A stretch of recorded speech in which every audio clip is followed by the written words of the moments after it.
radosti skupili smo se ovdje da Bogu darujemo ovu novu crkvu.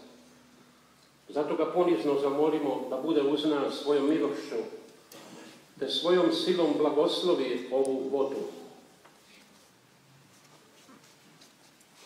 Njome ćemo se poškropiti u znak pokore i spomen krštenja.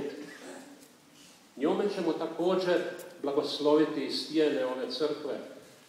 A sada dozovimo si upamet ovo, kad nas vjera i ljubav povezuje u jedno, mi smo tada živa crkva, poslana svijetu da budemo znak i svjedočanstvo one ljubavi kojom Bog ljubi sve ljude. Pomolimo se. Bože, Ti svako stvorenje izvodiš svjetlu života.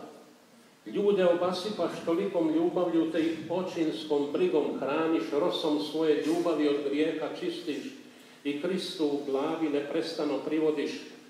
Po Tvome milosrdnom naumu oni što grešni u vodu silaze, su umrli s Kristom, nevini ustaju, postaju njegovi udovi i su baštinici vječne nagrade. Posveti ovu vodu. Kad poškropi nas i stijene ove crkve i ovoga oltara koga ćemo posvetiti, to neka bude znak one svete kupelji što nas u Kristu opra i učini hramom Tvoga duha. Daj da sa svom braćom i sestrama što u ovoj crkvi slave kršćanska otajstva stignemo u nebeski grad Jeruzalem. Po Kristu Gospodinu našem. Amen.